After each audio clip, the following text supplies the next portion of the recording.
Van life can be so fulfilling. I had this great plan today. We're going to get up and drive to this place that I really thought would be fun. It's about 3 hours away. It's going to be a little cool. And then from there, I said, you know what? Then I'm going to go over to Texas. From there, everything's going to work out just perfect. Well, sometimes van life doesn't work that way. It's not perfect at all. Some days you just wait for something that's going to go right. Eventually, something's got to go right. Awesome, right? Yeah. No, didn't happen. First thing I had to do was go dump, and that was okay. Go dump, it was right there. Well, I couldn't figure out how to make the water work. The water worked about as well. So instead of being there for 15, 20 minutes, I was there for more than a half hour. You see how they put the stupid thing in there, the sewer pipe? You gotta like twist it. It was okay. That's who invented this anyway. Is that like totally backwards or what? How are you gonna get the hose out here and around that corner? It's okay, we dumped, it was great. And they had a Dunkin' Donut attached. I said, you know what? I've been wanting a donut. I'm gonna go get a donut. See, I did get a donut, but it was a white powdered one. It was bad. Do you know they only made glazed donuts? Who wants a glazed donut? My grandmother would roll over in her grave. But as I was standing there dumping, I noticed that one of my tires over here looked like it was, so, discount tire. Went to discount tire, got in the air check line, and of course the inner right one over here is nearly flat, and you can't reach it, the extension, because it's going in here, so I need to go and have it taken off, and so I could reach the inner one. They didn't have time to do it, and I'm like, I still want to go to my place. I still want to go. So I looked, there's a discount tire where I was going. I'm like, okay, well, this is great. I have nothing left to worry about. So I make my coffee, got my donut. We're going to drive away. Turn my generator on because that was the next thing I had to do. And then as I'm going along, I'm thinking, it doesn't sound just right. So I looked on my phone. My generator wasn't charging my batteries. Still waiting for something to go right. It hasn't happened yet. So if my generator isn't charging my batteries, then quickly I'm going to run out of juice and everything's going to die, which I can live without the lights, but I can't really live without the refrigerator unless I figure out an alternative. So I had to find a solution. Watch my video about how to interview a mechanic, because I called Onan Cummins, which is what kind of my generator is here, which there's one locally.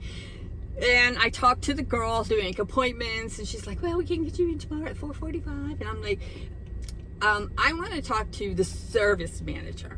So she's put me over to the service manager, and I gave him a brief. I said, my generator is not charging my batteries. And he's like, well, I got to take a look at it.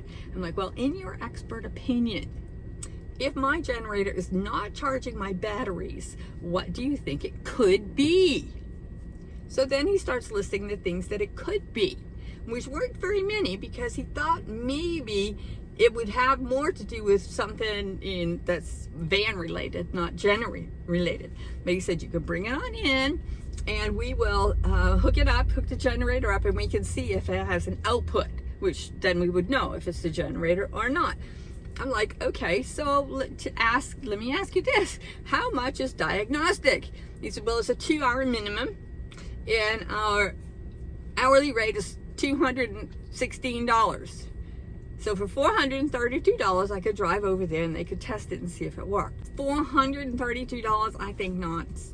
I have been talking to my mobile mechanic who lives in this area, and I just happened to be here. And I was talking to him a few months ago about installing a DC to DC.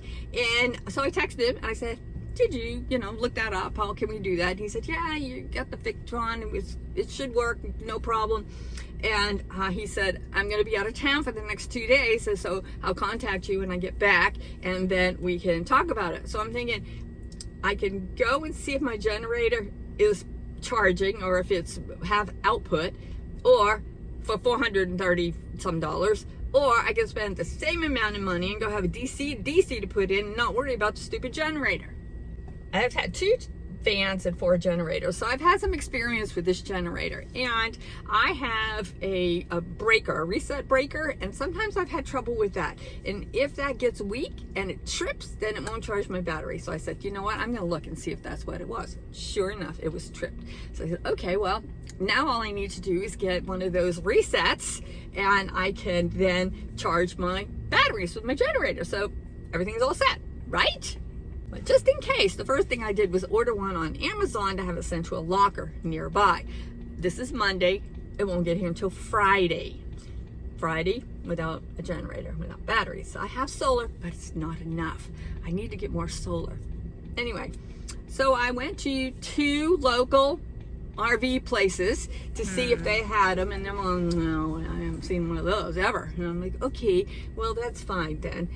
So there is a Camping World about an hour and a half from here, and they might have it, but I'm a Good Sam member, and with being a Good Sam member, I can just drive in and say I need to steal some electricity, and they probably will even have a place for me to spend a night.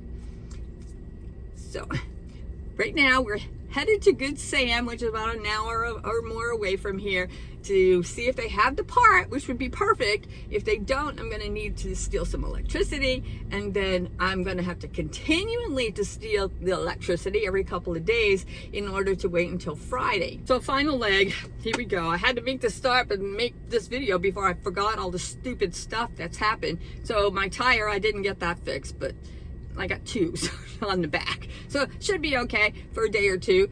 Once I get up there to Camping World, there are some great boondocking spots around there, so I can go and I can have a place to stay and then just sneak back over to Camping World. Now that I don't use my inverter, I can usually get by for 2, maybe 3 days without running my generator, so I would only have to steal electricity from Camping World a couple of times.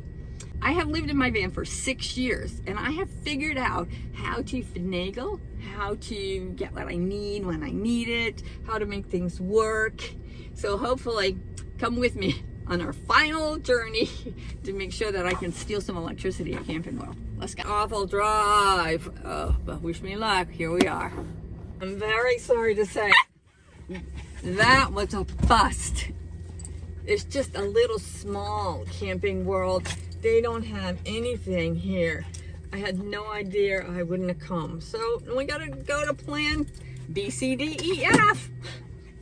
There's another Camping World not too far away, so we're just gonna go there. It's only like 30 minutes. Okay, so we made it. So here's my goal.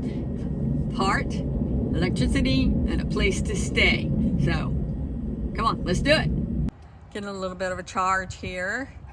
Still waiting for something to go okay. They did let me plug in. No part. Can't stay overnight because the gate is all closed up in here. So that's not gonna. So I guess we're here until they throw us out, because I got it plugged in. I forgot to trip the breaker, so for 30 minutes it hasn't been charging. And then we got to find a place to go and stay. But there's a Cracker Barrel not too far from here, so we'll probably just go over there, and hopefully they're not one of those that say you can't spend the night. I wouldn't be surprised though, because the way this day is going, well, I'm still waiting for something to go right.